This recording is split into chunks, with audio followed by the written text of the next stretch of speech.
अस्सलामु अलैकुम वरहमतुल्लाहि वबरकातुहू। एक भाई ने सवाल पूछा है कि मुफ्ती साहब, मैं एक गैर मुस्लिम भाई के यहाँ काम करता हूँ और दिवाली के मौके पर वो मुझे मिठाई का डिब्बा देते हैं, तो क्या मैं वो मिठाई ले सकता हूँ और क्या हम वो मिठाई खा सकते हैं?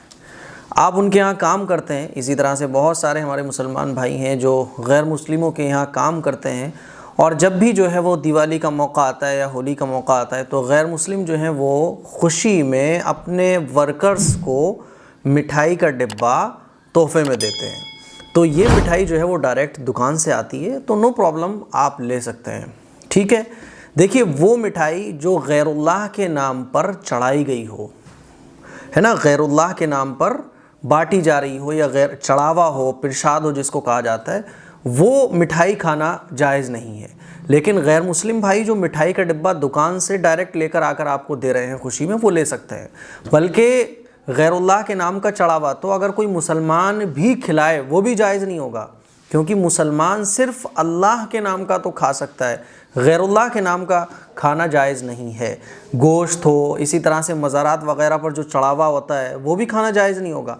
गैरुल्लाह के नाम पर कुछ भी ज़िबा किया जाए या कुछ भी चढ़ाया जाए या कुछ भी बांटा जाए, वो जायज़ नहीं है। वो चाहे गैर मुस्लिम भाई बांटे या हमारा मुसलमान भाई बांटे, गैरुल्लाह के नाम का खाना ये बिल्कुल जायज़ नहीं है। ये बात आप हमेशा याद रखिएगा। वो मिठाई का डिब्बा आपको डायरेक्ट दुकान से ला के दे रहे हैं, खुशी में दे रहे हैं, वर्कर्स को दे रहे हैं अपने, जैसे कि ईद के मौके पर हमारे मुसलमान भाई अपने यहाँ काम करने वाले गैर मुस्लिमों को मिठाई का डिब्बा देते हैं, तो ये तो नो प्रॉब्लम, जायज़ है, आप खा सकते हैं, ठीक है।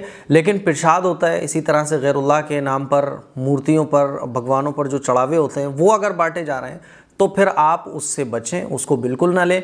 लेकिन हालात कभी कभी ऐसे ख़राब होते हैं कि लिए बगैर कोई चारा नहीं बनता है, तो ऐसे मौके पर आप कोई भी बहाना करके अच्छे तरीक़े से आप उसको टाल सकते हैं। लेकिन अगर गैर मुस्लिम भाई हमारा समझदार है तो आप उसको बता दें कि भाई मेरा मज़हब जो है इसको मना करता है गैरुल्लाह के नाम का खाना, इसलिए मैं इसको नहीं खा सकता हूँ, अगर वो समझदार है।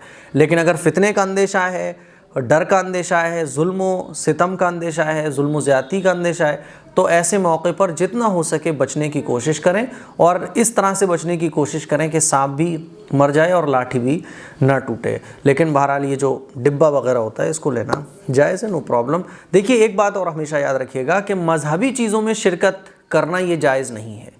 गैर मुस्लिमों के साथ भाईचारगी के साथ पेश आना, उनकी इयादत करना जब वो बीमार हो जाएं, उनके साथ अच्छाई का मामला करना, उनकी खैरखाही करना, उनकी मदद करना, उनको आराम और राहत पहुंचाना, इसका इस्लाम हुक्म देता है। लेकिन मजहबी चीज़ों में, चाहे वो हिंदू हों, चाहे ईसाई हों, चाहे किसी और रिलीजियस के लोग हों, गैर मज़हब की चीज़ों में, मजहबी चीज़ों में शिरकत करने की इस्लाम बिल्कुल इजाज़त नहीं देता है, ठीक है ना। मुझे उम्मीद है ये मसला आपके क्लियर हो गया होगा। इस मसले को शेयर करें, दूसरों तक पहुँचाएँ, और चूँकि हम लोग इंडिया में रहते हैं तो जितना हो सके हिकमत के साथ काम करें और माइंड से काम करें, और इस तरह से आप दूसरी ख़राब चीज़ों से बचें। अगर आपको लग रहा है कि इनकार करने का रिज़ल्ट ख़राब निकलेगा, और आजकल आप देखते हैं मीडिया भी है और बहुत सारे गलत लोग भी हैं जो इसको राय को पहाड़ बना देते हैं, तो जितना हो सके हिकमत के साथ अपने आप को बचाने की इन चीज़ों से कोशिश करें। अस्सलामु अलैकुम वरहमतुल्लाहि वबरकातुहू।